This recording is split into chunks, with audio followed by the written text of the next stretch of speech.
UNLV Microcertificate Economics.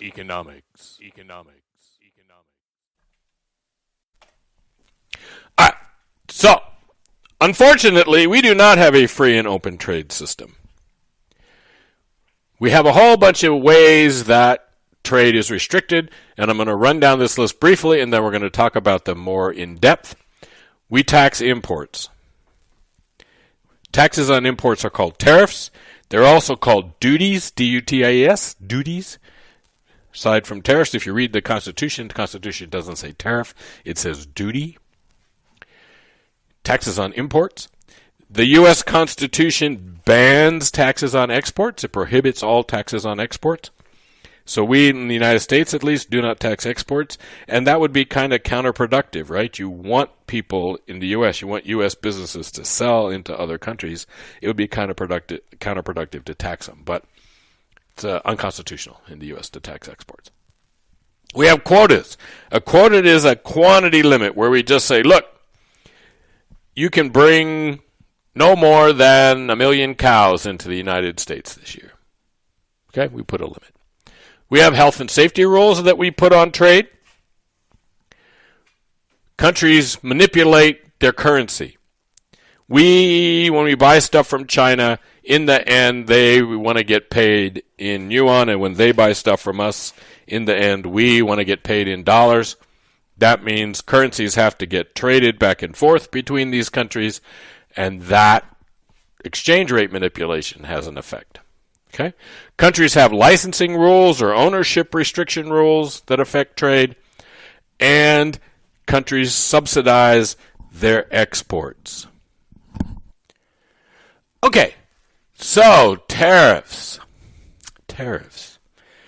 When the United States Constitution is put into effect, tariffs were the primary way the federal government was funded.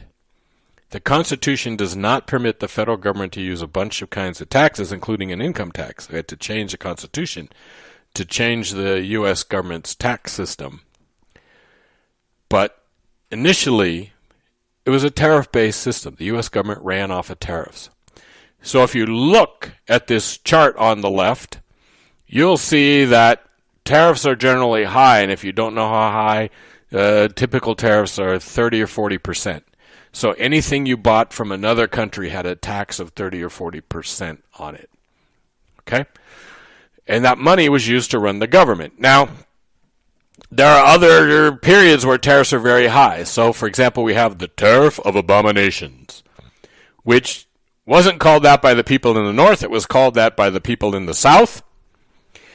It was designed to make Southern cotton planters use northern plants to make their cotton into yarn or into cloth and not sell it to England.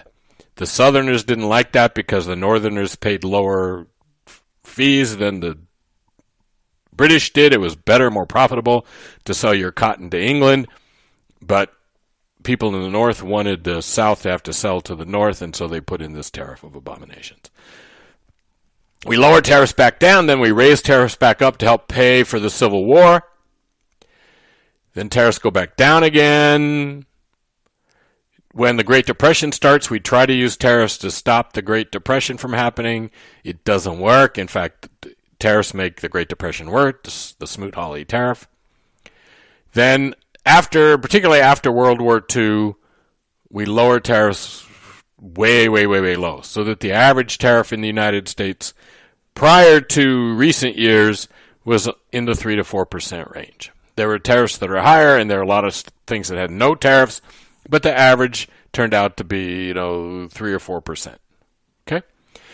We have agreements that were designed to lower tariffs. So at the end of World War II, something called GATT, which is the General Agreement on Tariffs and Trade, was passed, which involved more than 100 countries in the world getting together and agreeing to lower their tariffs.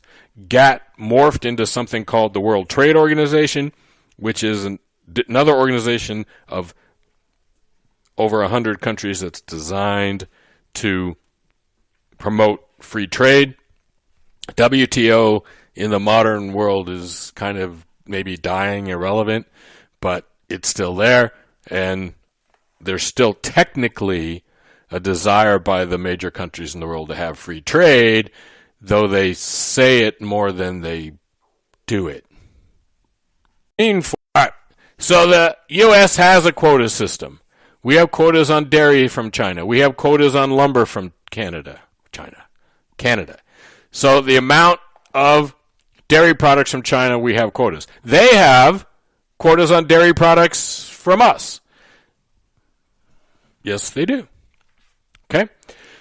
So lumber and dairy, and we have free trade with Canada. We don't have tariffs, right? For the most part, and we'll talk about that. For the most part, there aren't tariffs between the U.S. and Canada.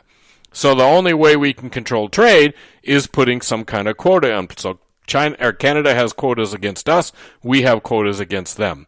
And that's because we've gotten rid of most of the tariffs.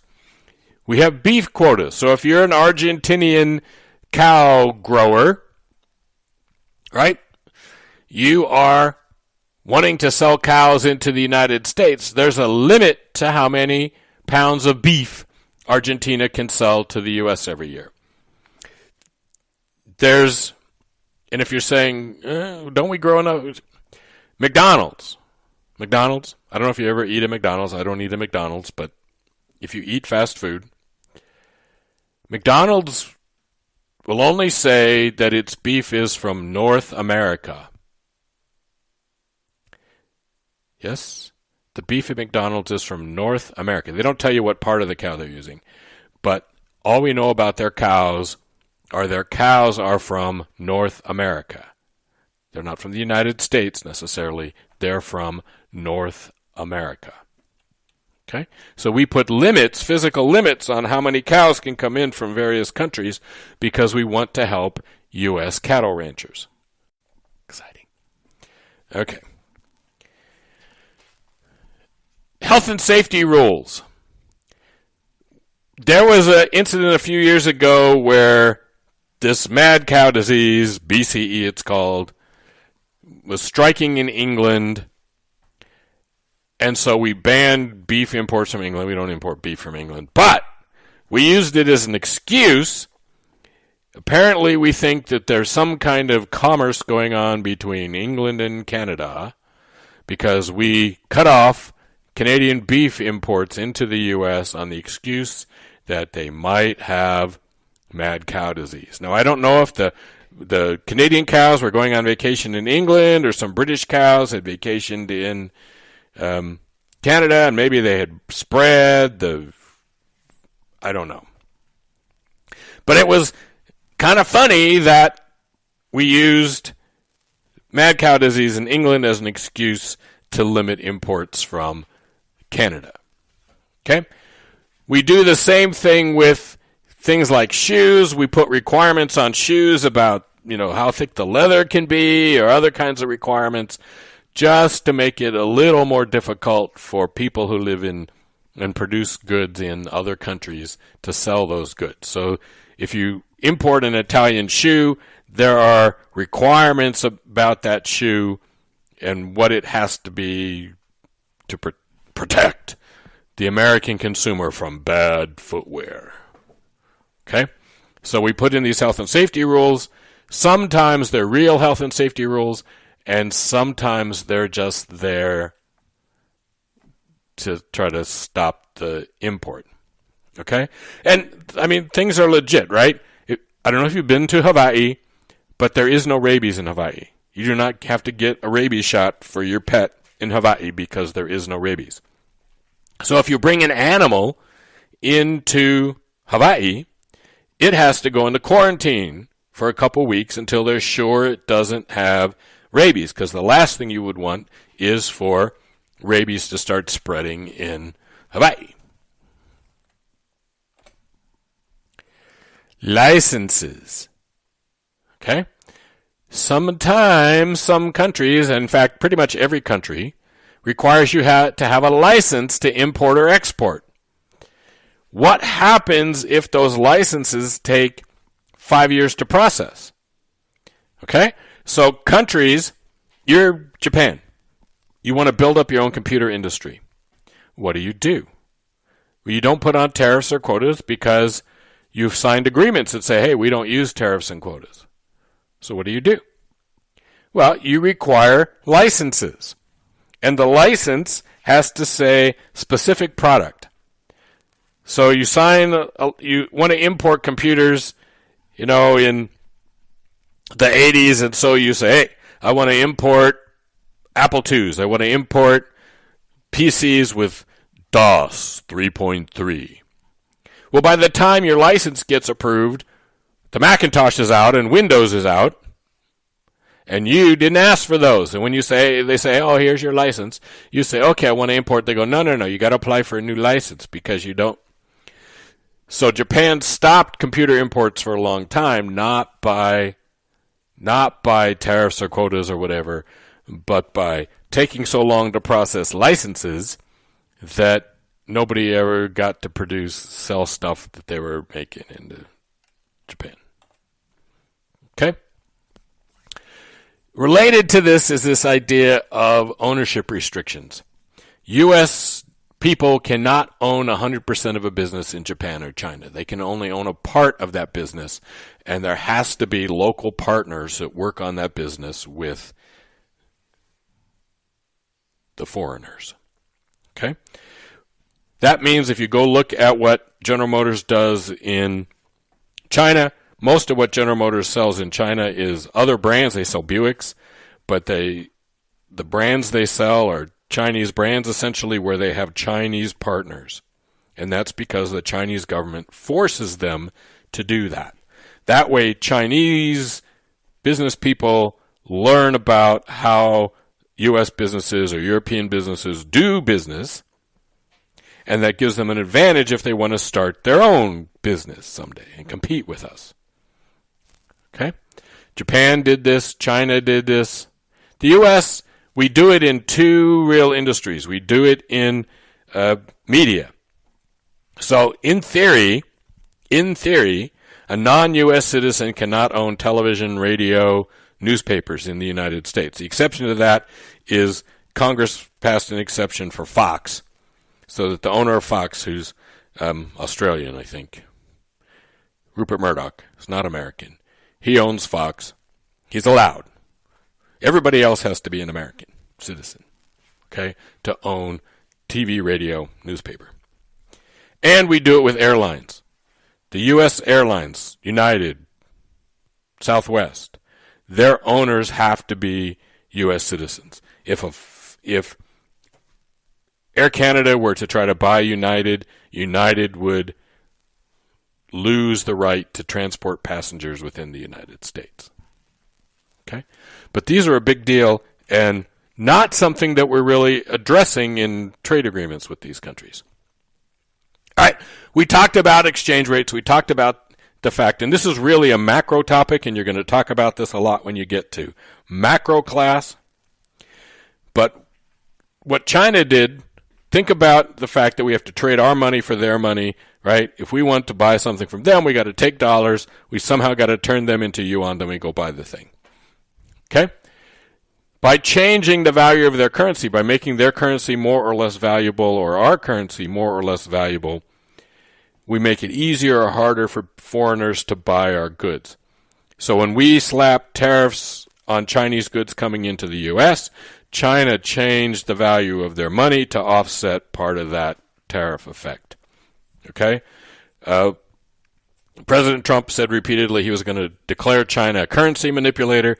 In the end, they did that for just a couple months. And even then, China didn't actually technically meet the requirements for being a currency manipulator. But nothing's really changed in that regard. We'll talk about that. Okay? Countries also control trade by subsidy. Subsidy means you pay your own people. Instead of putting a tax on European wheat coming into the U.S., we pay American wheat farmers. Okay? So I got two examples of this to talk about here for you. One is the European Union and wheat, in fact. So European farmers were growing more wheat than they could sell. What do? Well, the answer is that the European taxpayers pay farmers, and the farmers then sell that wheat below what it costs them to grow it. So if it costs, $3 a bushel to grow, you sell it for $2.75. And the taxpayers make up the difference. The farmers get what's called a subsidy. They get money. Okay? Now the effect of this has been that the Europeans have basically wiped out family wheat farms in Africa. There used to be a lot of people who grew wheat in Africa. Now there aren't very many farms that grow wheat in Africa because you can buy your wheat cheaper from Europe than you can grow it yourself. And this is a source of great controversy. The Europeans have published all kinds of stuff about how it's not really their fault and it's not a bad thing that they've done to Africa, when other folks think that this is a really bad thing that they've done to Africa to wipe out the family wheat farms in Africa. Okay? The U.S. and the European Union subsidize their aircraft companies. So that plane right there is an Airbus A380. It's the largest passenger jet ever built. The design cost of that was many billions of dollars, and it was paid for by the taxpayers in Europe. Airbus gets money every year, billions of dollars every year, from the European taxpayers to help cover their costs. And the U.S. complains about that every year. On the other hand, Boeing, if you're Korean Air and you want to buy airplanes from Boeing, the U.S. government will arrange an interest-free loan from you to buy those planes. So the U.S. government subsidizes Boeing's financing activities every year, and the Europeans complain about that. Both countries, both the European countries and the U.S., subsidize various industries on a regular basis to try to make them more competitive globally.